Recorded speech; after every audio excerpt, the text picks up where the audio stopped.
Okay, obviously the biggest question is, after going to Lucas Oil Stadium last year, how do you build off that? How do you do that and make another big run in the postseason? You know, it was a great experience, but we just got to take it one step at a time and see if we can get back there.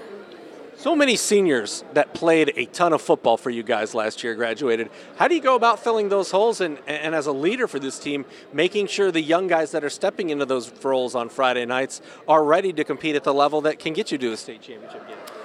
Well, we have a lot of young kids stepping up into the position, but they did really good on JV, and the only reason they couldn't start is because we had a lot of good seniors. So, what is it like to, obviously the last 3 years Woodlan has been good, but with the trip to state, there's a really big bullseye on your back. How do you go about knowing you're going to get every team's best shot on a Friday night? We just got to take it one step at a time, watch a lot of film, study hard, and come out and smack them on Friday night. You had a big season last year playing on the defensive side of the football, correct? Yes. So as a leader for this defense, what do you do to make sure? A lot of people talk about the offense last year, but the defensive numbers were just as impressive. How do you go about keeping it at that level and taking it even maybe a step further? Well, we have a motto on defense. It's called EAT, and it stands for effort, attitude, and trust. So you got to make sure our whole defense, everybody's giving effort, everybody has a good attitude, a good mental attitude, and you can trust that everybody's going to do what they're supposed to do. Okay. When you take a look at making a run to state last year, what do you take away from that experience, and how do you carry that momentum over to maybe help another deep playoff run this season as you get ready for 2018? Going to state was a really cool experience last year, and I think everyone on our team is just unsatisfied with going to state and some coming so close to winning and then losing. So I think that's really driving us this year to try to get back there and win it. Not hard to motivate this group, I imagine. No, not really. Obviously, you graduated some players that not only had success, but were longtime starters. A lot of big holes to fill. Who are some of the young guys that are going to be stepping into some bigger roles, and what has you excited about what they can do? Our younger guys, they have a really skilled class of people, and our JV, it's gone pretty much undefeated the past 2 years, and there's a really good group of kids that I think they'll fill the positions nicely.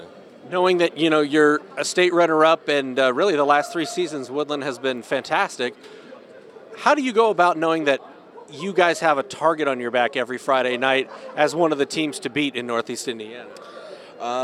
Well, we know we do, and every game we just like take it game by game. We try to focus on that team and that team only that week. So, biggest key for Woodlan in 2018, what is it? I don't know. We're a really big power team this year. We have a lot of strong guys, and I think that'll be a key to this year. This Woodlan team has high expectations because last year you were playing at Lucas Oil Stadium when it was all said and done. So what do you do to build off that and, and make another long run in the postseason? Basically, after going to state last year and having that run, you have to kind of sit back, enjoy it while it's happening, and then to build on it every year. From where we've started as a staff, Woodlan 6-7 years ago to where we are now, it's been quite a long journey. And so every year you're trying to make some changes and make some adjustments to your personnel and try to improve from there.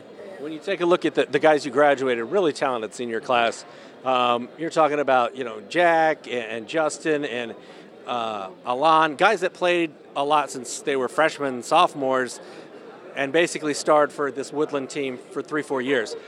How do you go about replacing those guys? Who are some of the guys we're going to see step to the forefront for Woodlan on Friday nights? We have a very strong junior class coming up, we feel. They are 15-1 in JV football the last 2 years. We tried to keep them together because of that senior class we had. And with that strong class, we feel like they're going to be pretty good. Some of those guys, Ben Reedy at quarterback, Trevor Wallace, Jaden Keller, Keegan Jones, all those guys have made huge contributions, and even some of them got some playing time last year going through the state run, so it's a good experience for them. Finally, what are you most looking forward to about this team? Obviously, it's new faces, but it doesn't mean that they're not talented guys. They just had to play behind guys who are all state type caliber players. Yeah, with keeping those guys together, they're a really close unit. They've played together basically all of them since 7th grade, so they know each other well and they're used to winning. So that's one thing that we like to continue on, and they would like to as well.